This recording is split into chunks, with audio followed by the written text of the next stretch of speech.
The morning sun cast long shadows across the cobblestones of Buckingham Palace as Sergeant James Mitchell adjusted his red tunic and checked his rifle one final time.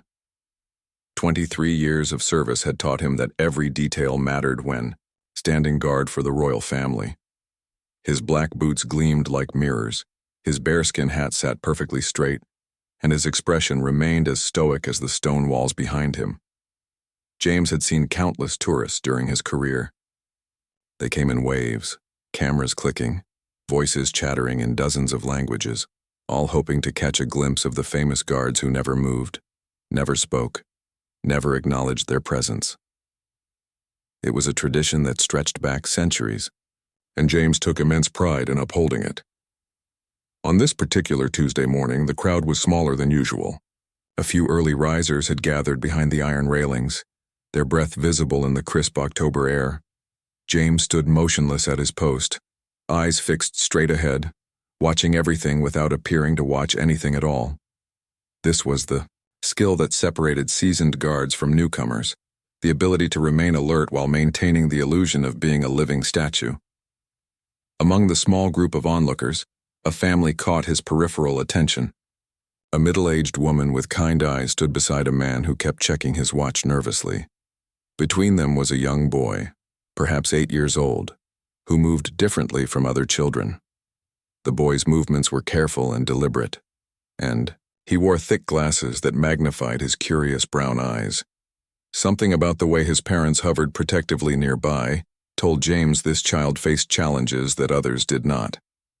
The boy approached the railing slowly, his small hands gripping the iron bars as he stared up at James with wonder. Unlike other children who might shout or wave frantically, this boy simply watched with quiet fascination.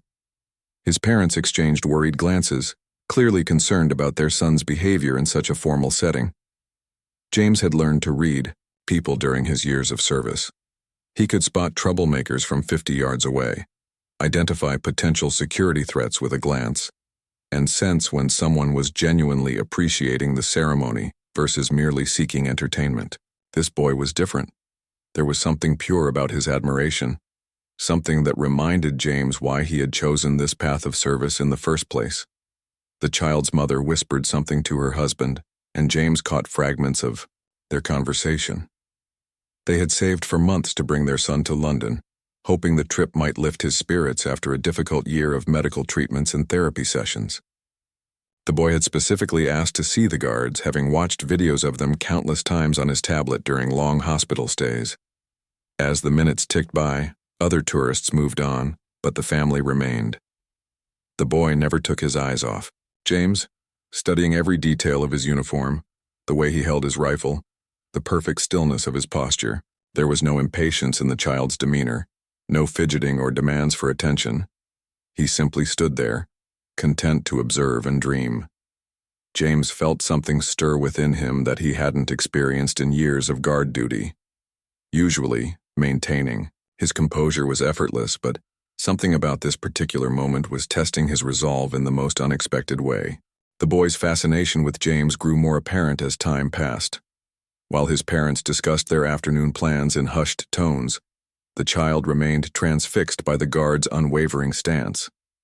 He began to mimic James's posture, straightening his small shoulders and lifting his chin with determination. The sight was both endearing and heartbreaking, as his physical limitations made the simple act of standing straight a considerable effort. Other tourists continued to flow past, snapping quick photos and moving on to the next attraction. But this family stayed, and James found himself increasingly aware of their presence. The boy's mother kept glancing at her watch, clearly torn between her son's obvious enjoyment and their scheduled tour of Westminster Abbey. She knelt beside her child and spoke softly about needing to move along, but the boy's response was barely audible from James's position. James had strict protocols to follow. Royal guards were not permitted to interact with civilians while on duty. They were living symbols of British tradition and military discipline, expected to remain impassive regardless of what occurred around them. He had maintained this standard through rain, snow, extreme heat, and every conceivable distraction. Tourists had tried everything to get a reaction, shouting, making faces, even offering money. James had never wavered. But something about this moment felt different. Perhaps it was the genuine admiration in the boy's eyes, or the way his parents' faces showed both pride and worry as they watched their child. Maybe it was the memory of his own son, now grown and serving overseas, who had once looked at him with similar awe when he first donned his uniform. The boy's condition became more evident as James observed him carefully. His movements suggested some form of developmental disability, though his intelligence shone clearly in his attentive gaze. The thick glasses indicated vision problems, and the way he occasionally lost his balance suggested additional physical challenges. Yet none of this diminished the pure joy radiating from his face as he watched the ceremony unfold. James noticed the boy attempting to march in place, copying what he imagined a guard might do. His steps were uneven and uncertain, but his determination was absolute. His parents watched with a mixture of encouragement and concern, ready to steady him if needed, but allowing him the dignity of trying on his own. The morning sun climbed higher, casting different shadows across the courtyard. James's shift would continue for another hour, but he sensed the family would need to leave soon. The boy's energy was beginning to flag, though his enthusiasm remained undimmed. His mother had begun gathering their belongings, preparing for the inevitable departure that would disappoint her son. As the family prepared to go, something unexpected happened. The boy stepped closer to the railings and, in a voice barely above a whisper, said something that only James could hear. "Theo." Words were simple, spoken with the clarity that sometimes comes to children when they want to express something truly important. They cut through years of military training and protocol, reaching something deeper in James's heart. The boy's parents hadn't heard what their son said, but they saw him lean forward toward the guard with hopeful expectation. Other tourists began to notice the interaction, sensing that something significant was happening. Cameras were raised, though no one was quite sure what they were about to witness. The boy's whispered words echoed in James's mind. "Thank you for protecting everyone, especially people like me." The simple statement carried a weight that caught James completely off guard. In those few words, the child had recognized not just the ceremonial nature of the guard's role, but its deeper meaning, the commitment to serve and protect all people, regardless of their differences or challenges. James felt his composure wavering, for the first time in decades. His training screamed at him to maintain position, to ignore the interaction and continue his duty as prescribed. But his heart was responding to something more fundamental than protocol. This wasn't about breaking rules or compromising his position. This was about recognizing a moment of pure human connection that transcended uniforms and regulations. The boy's parents were now actively trying to lead him away, understanding that their time was up and not wanting to overstay their welcome. The child resisted gently, not with defiance but with the quiet persistence of someone who instinctively knew he was experiencing something special.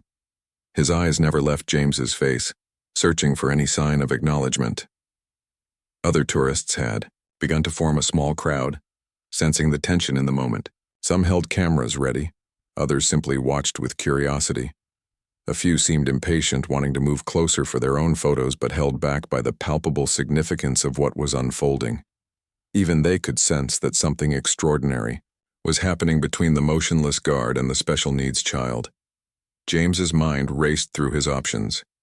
He could maintain his stance, allow the family to leave, and continue his duty without incident.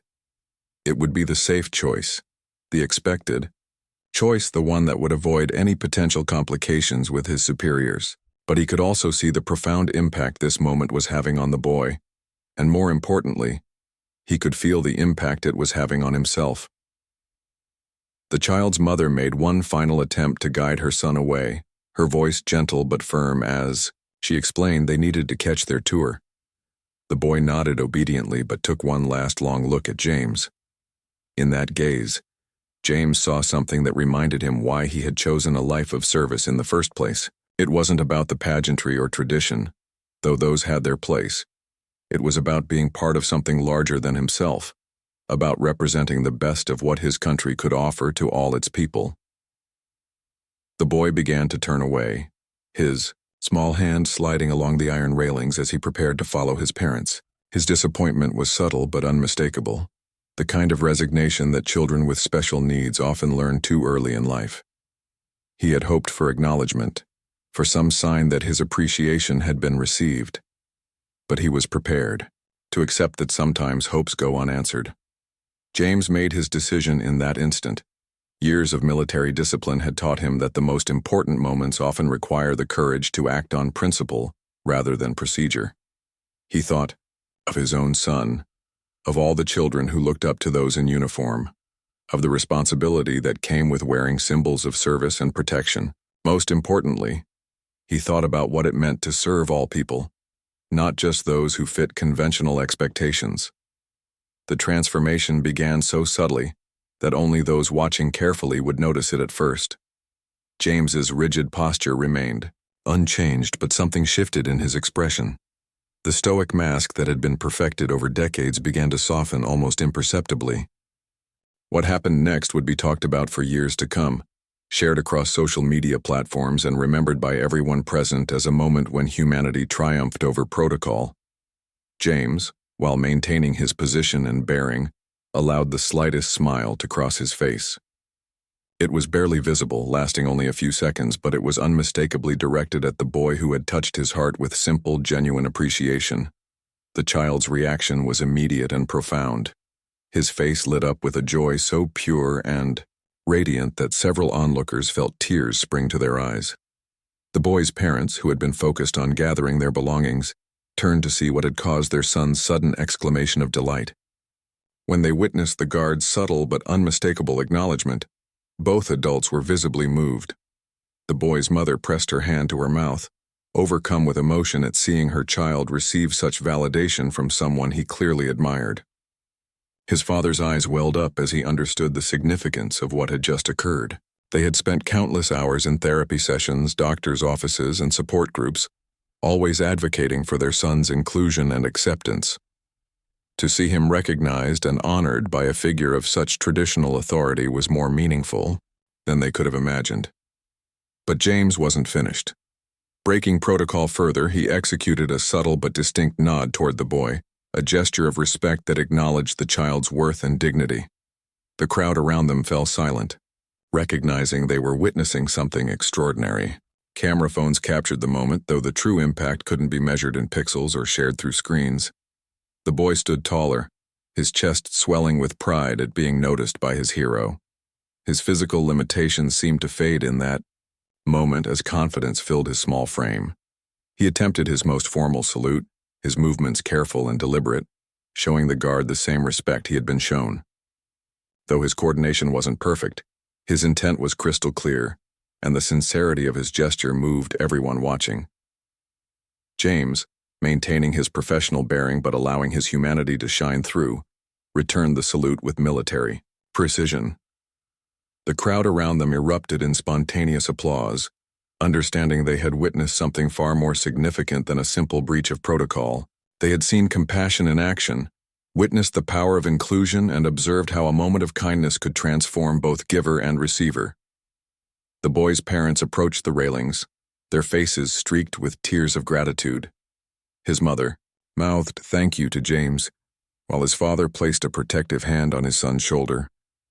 The family stood there for several more minutes, basking in the afterglow of an encounter that had exceeded their wildest expectations.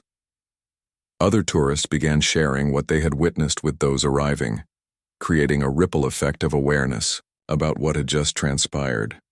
Social media posts began appearing almost immediately, with photos and videos of the exchange spreading across platforms. Comments poured in from around the world, praising both the guard's compassion and the boy's inspiring presence. James returned to his formal stance, but something had changed in him permanently. The interaction had reminded him of the deeper purpose behind his service, the human connections that gave meaning to tradition and ceremony. He stood a little taller, not with military bearing alone, but with the knowledge that he had made a difference in one child's life while honoring the best traditions of his role.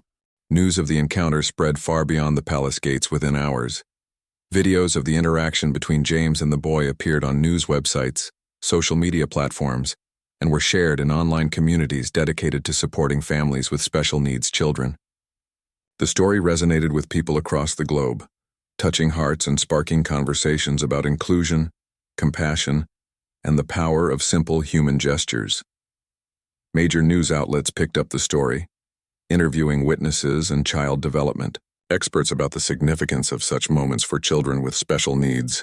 Dr. Sarah Chen, a pediatric psychologist, explained to reporters how validation from authority figures could have profound positive effects on a child's self-esteem and sense of belonging in society. The boy's mother, contacted by journalists, spoke emotionally about how the encounter had given her son confidence he had never displayed before. Back at the palace, James's commanding officer, Colonel Robert Harrison, called him into his office the following day. James prepared himself for disciplinary action, knowing he had technically violated protocol by acknowledging the civilian.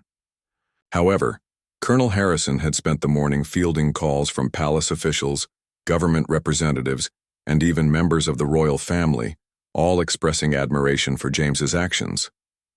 "Sergeant Mitchell," the colonel began, his stern expression softening. "In 30 years of military service, I've seen many examples of following orders. Yesterday, I witnessed something rarer, an example of following one's conscience while maintaining the dignity of the service. The royal family themselves have commended your actions as representing the very best of British values." The story reached international headlines within days. The palace, initially concerned about the protocol breach, found themselves fielding positive inquiries from media outlets worldwide. A spokesperson for the royal family issued a statement praising James's exemplary demonstration of the compassion and inclusivity that defines modern Britain. The incident became a teaching moment in military academies about the balance between protocol and humanity. The boy's family received hundreds of messages from supporters around the world. Parents of children with special needs reached out to share their own stories and express gratitude for bringing attention to the importance of inclusion and acceptance. The family started a blog to document their son's continued growth and confidence following the encounter, inspiring countless other families facing similar challenges. James found himself somewhat uncomfortable with the media attention, preferring the anonymity that had always been part of his role. However, he agreed to a single television interview when he learned it would be used to promote awareness about special needs acceptance. During the interview, he spoke thoughtfully about the moment, explaining that the boy's genuine appreciation had reminded him of why he chose a life of service. "Every person deserves to feel valued and protected," James told the interviewer. "That young man's courage in approaching and appreciating what we do, despite the challenges he faces daily, showed me more about true strength than all my military training combined. He honored us by being there, and I simply returned that honor." The interview clip went viral, with millions viewing James's humble explanation of his actions. Comment sections filled with praise for both his compassion and his articulate explanation of service values. Military personnel from around the world shared the video, using it as an example of how service members could maintain professionalism while showing humanity. Educational institutions began using the story in their curricula about inclusion and empathy. Teachers showed videos of the encounter to students, leading to discussions about treating all people with respect and dignity. The boy unknowingly became a symbol of how children with special needs could inspire others simply by being themselves and pursuing their interests with enthusiasm. 6 months after that transformative morning at Buckingham Palace, the impact of James's simple act of kindness continued to ripple outward in ways no one could have predicted. The boy, whose name was Thomas, had become a local celebrity in his hometown. His newfound confidence inspired him to join his school's drama club, where his natural enthusiasm and unique perspective enriched every production.